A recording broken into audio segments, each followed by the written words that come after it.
douces voix attendries, des amours de village, voix des mots airs anciens dont on s'ennuie. De par le monde, Pauline Julien célèbre le Québec, défendant l'unique identité francophone des deux Amériques avant qu'il ne soit trop tard.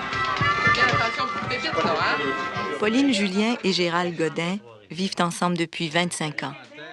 Ils se battent pour une même cause, avec toute une génération, impatients de voir le Québec indépendant. En regardant leurs souvenirs sur écran, ce sont les archives d'une période de l'histoire d'un peuple qu'ils revivent. Une histoire qu'ils ont vécue passionnément. Gérald Godin était journaliste à Trois-Rivières. En s'installant à Montréal en 1962, il se fit remarquer comme le critique qui exaltait la vitalité de notre culture, différente de celle des Français et de nos voisins américains. Quand il y a des sacres dans le film, les gens, mon vieux, se trémoussent sur leur chaise. Ils se reconnaissent au cinéma. Tous les peuples du monde se reconnaissaient dans leur cinéma. Nous, on ne se reconnaissait pas. On voyait Wild Bunch, on voyait les westerns américains, etc.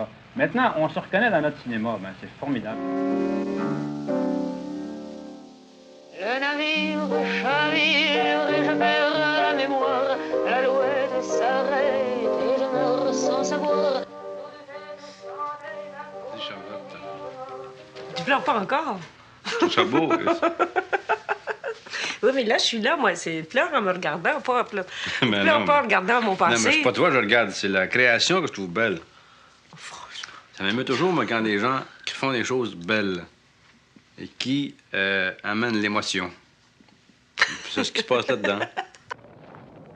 Les Godin et les Julien ont leurs racines dans cette terre que leurs ancêtres français étaient venus coloniser dès 1534.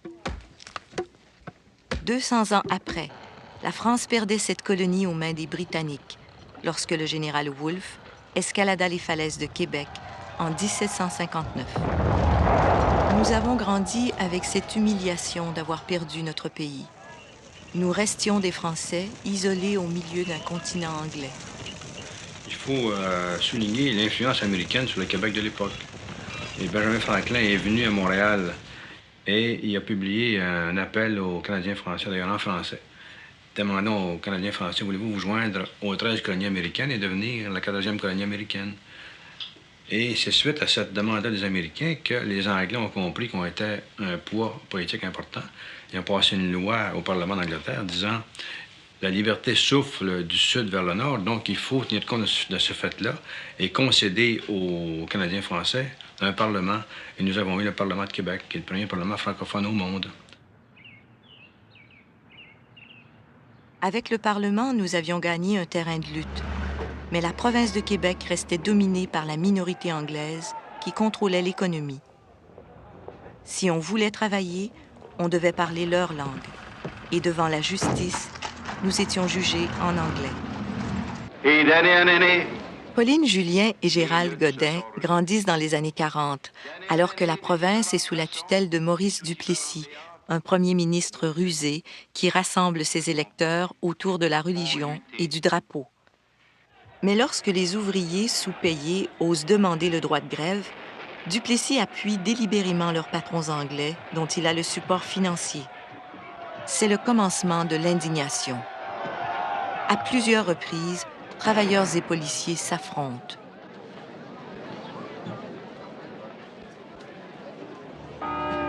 La mort de Duplessis en 1959 met fin à ce régime considéré depuis comme l'époque de la Grande Noirceur. Comme journaliste ou nouvelliste, je couvrais les funérailles de Maurice Duplessis. Et il y avait eu une telle chaleur sur la ville de Trois-Rivières que les fleurs, qu'on appelle les tribus mortuaires, étaient toutes tombées comme des fleurs mortes en quelques secondes, quoi. Et les gens avaient dit à Trois-Rivières à l'époque, c'est parce que les portes de l'enfer se sont ouvertes pour accueillir Maurice. Le Parti libéral arrive au pouvoir en 1960 et Jean Lesage est élu premier ministre. Un regain de santé. La soumission du peuple se transforme en révolution tranquille. C'est maintenant ou jamais que nous serons maîtres. De nouveaux programmes sont mis sur pied en sciences, en économie, en arts, en éducation ignorant l'Église comme pouvoir politique et mettant dans le coup, jour après jour, le peuple qui s'enthousiasme. Nous devenons maîtres de nos ressources naturelles, jusque-là possession anglaise. Le réseau d'électricité est nationalisé sous le nom d'Hydro-Québec. Derrière cette réalisation, un jeune ministre, René Lévesque, exprime déjà nos espoirs. Parce que la nationalisation, qu'est-ce que c'est? Essentiellement, c'est de transférer à 5 300 000 actionnaires, c'est-à-dire tous nous autres, la propriété de la première puis de la plus vitale de nos richesses naturelles. Et les Anglais disaient, les Québécois sont pas assez compétents pour diriger Hydro-Québec. Et on a découvert après que le pouvoir donne du talent. Que quand les Québécois ont pris le pouvoir là-dedans, c'est devenu la numéro 1 au monde, Hydro-Québec. Donc, ça a donné, si vous voulez, l'appétit du pouvoir dans d'autres domaines. Et c'est ça qui a développé le Québec moderne, au fond. Moi, je voyais chaque jour combien le Québec changeait et que on se méprisait nous-mêmes parce qu'on avait été tellement bafoués et tellement écrasés. Et là, la fierté renaissait. C'était la visite habituelle d'Élisabeth II, symbole ennobli du pouvoir anglais. Pauline fut invitée à chanter devant elle, mais notre passionnariat refusa. Les rues commençaient à résonner d'un nouveau slogan, « Québec libre ».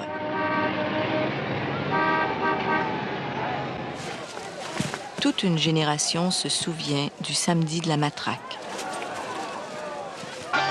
Par la suite, le peuple descendit maintes fois dans la rue pour manifester, et la réponse policière fut toujours la même. Ce qui avait été jusque-là nationalisme culturel chez Godin se transforme en nationalisme politique. Collectivement, les artistes créent des nuits de poésie et de chansons de la résistance. Jamais un peuple n'avait vu sa chanson et sa parole prendre une telle importance. «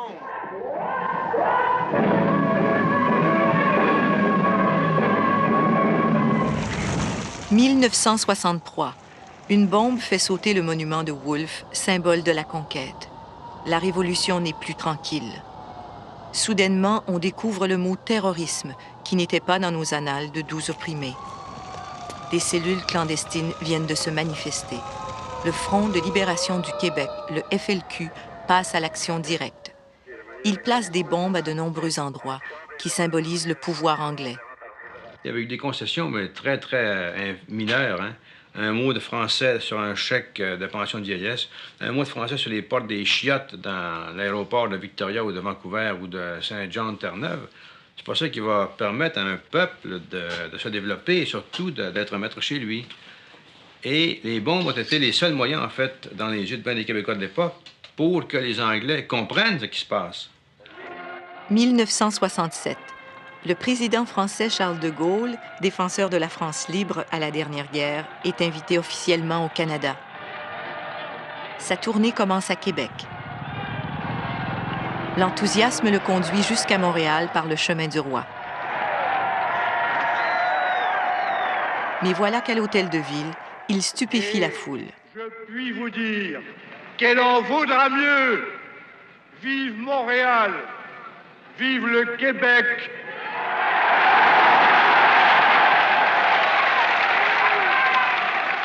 Vive le Québec libre. Le goût de l'indépendance s'affirme. 1968. Du mouvement séparatiste naît un parti politique, le Parti québécois, avec René Lévesque comme chef. Il faut nous rendre à nous-mêmes, notre société, le seul endroit au monde où on ne sera jamais chez nous, le Québec. La montée du PQ suscite des inquiétudes. You're sure harping on it. Well, let's put it this way. Would you fight if you had to? Would you what? Fight. You mean fight with arms? Yes. Would the rest of Canada fight to keep Quebec in I don't know. against its own will? I know it won't. Because I think the rest of Canada, first of all, has no illusions on that score, and second, is civilized.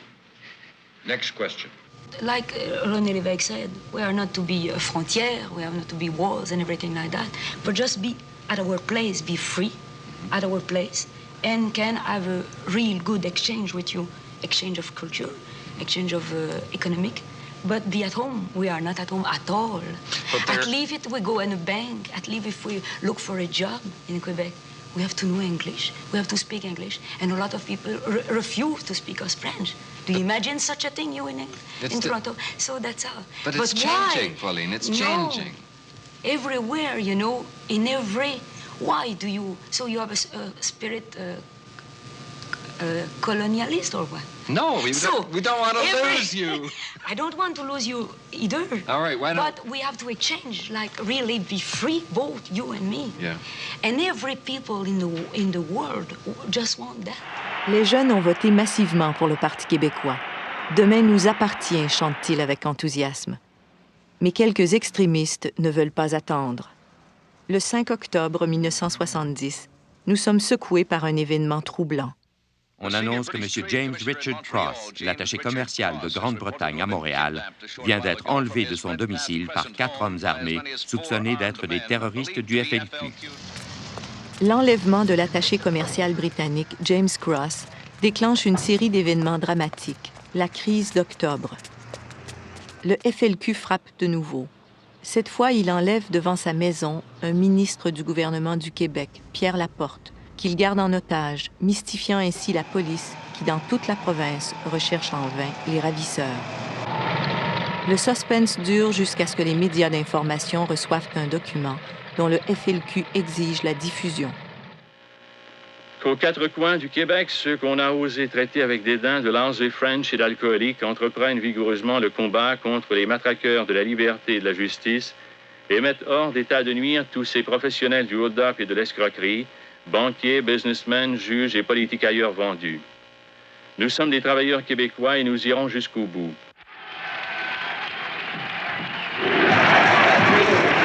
Le message du FLQ provoque une manifestation de sympathie, mais la foule est loin de se douter que le Québec deviendra bientôt un territoire occupé. Il était 5 heures du matin, et moi, dans mon lit, j'ai été réveillé par les bruits de bottes qui défonçaient la porte de la maison.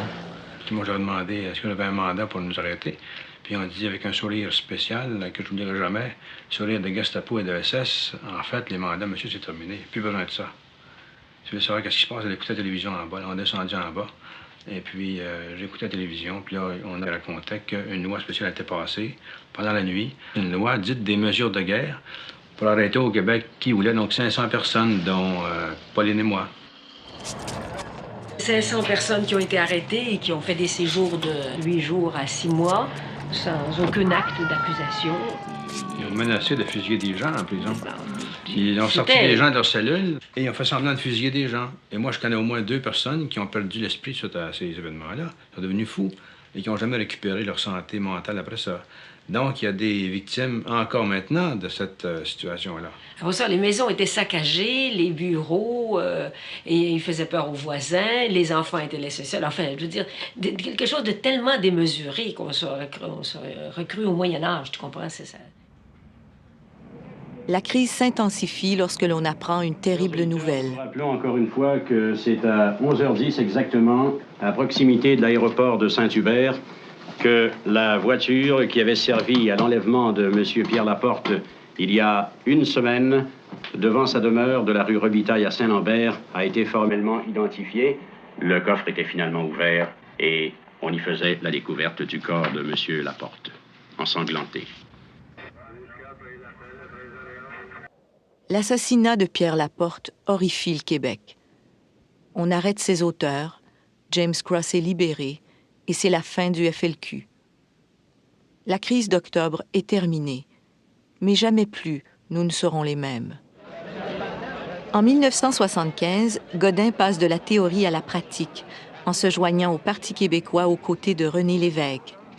Le poète devient politicien. 1976, année d'élection. On choisit Godin comme candidat. Il demande de faire la lutte dans le comté même de celui qui l'avait mis en prison, l'honorable Robert Bourassa. Ses électeurs reçoivent de Godin un message inusité dans leur boîte aux lettres. Ce n'est pas une sollicitation, c'est un poème. Les coquerelles de Parlement, les patineurs de fantaisie, les poubelles du Canada, mon pays, mon profit, les regrattiers de la patrie dans les pawn shops de la nation, les écartillés de l'honnêteté, les déviargés de la dignité, les pas clairs de nœuds, les va-la-gueule de l'égalité ou l'indépendance. Le 15 novembre 1976, un peuple se prépare à entrer dans l'histoire. Pourrait ça finir, Gérald Godin?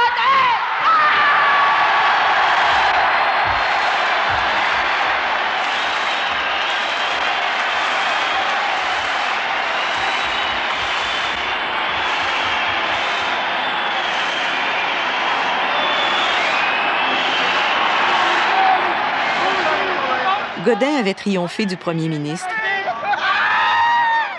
et René Lévesque, un séparatiste, était à la tête du Québec.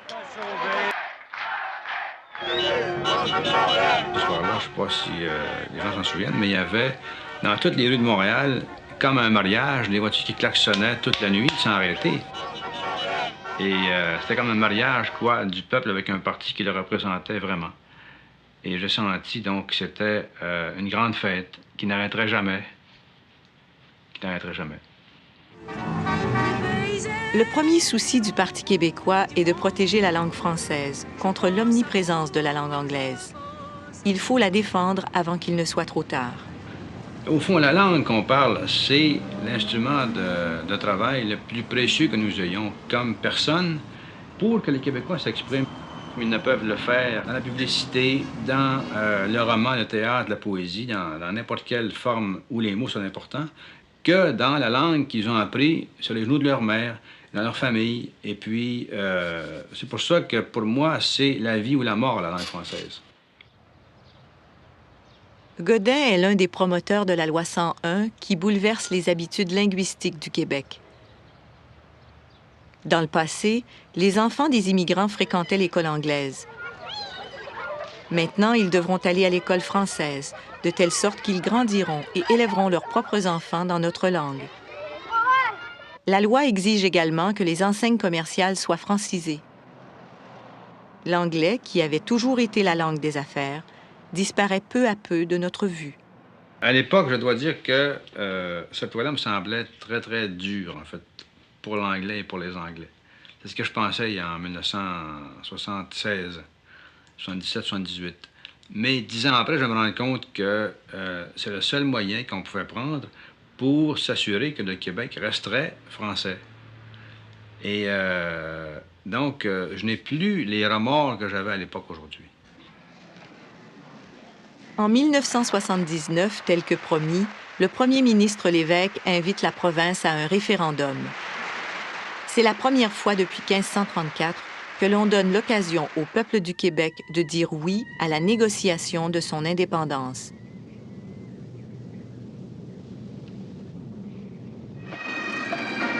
Les pro-Canada fédéralistes, de leur côté, incitent les gens à dire non. Le Québec se divise en deux camps. Le pourcentage du oui est 40,8 et du non 59,2.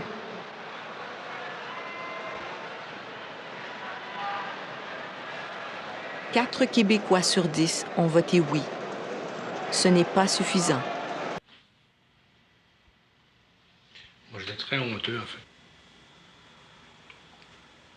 d'être Québécois parce que voyant un peuple qui refusait son avenir, sa vie et sa liberté, et on disait toujours, ça n'arrivera jamais parce que les peuples, en fait, veulent être libres, se développer eux-mêmes, se contrôler, puis là, voilà un peuple qui renonçait à vivre.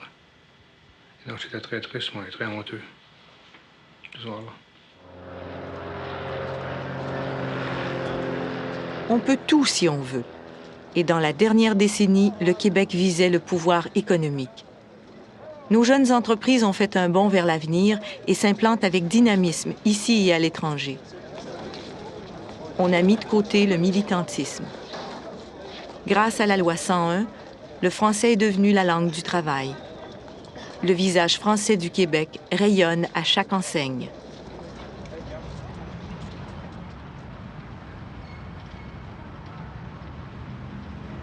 Mais plusieurs clauses de la loi 101 sont contestées devant les tribunaux. En 1988, la Cour suprême du Canada déclare inconstitutionnelles les dispositions de la loi 101 sur l'affichage. les droits collectifs des francophones sont de nouveau menacés.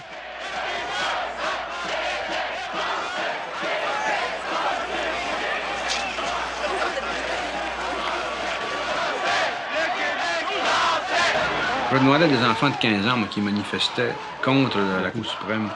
Pourquoi manifestez-vous? Les enfants m'ont dit parce que l'Amérique est trop puissante à côté de nous. Et dans le cerveau des gens, ils se disent on n'a pas de chance à prendre. Si on veut rester français au Québec, il faut que ce soit la loi 101 et même plus dur encore que la loi 101. Il suffit d'une étincelle. Elle a été jetée et...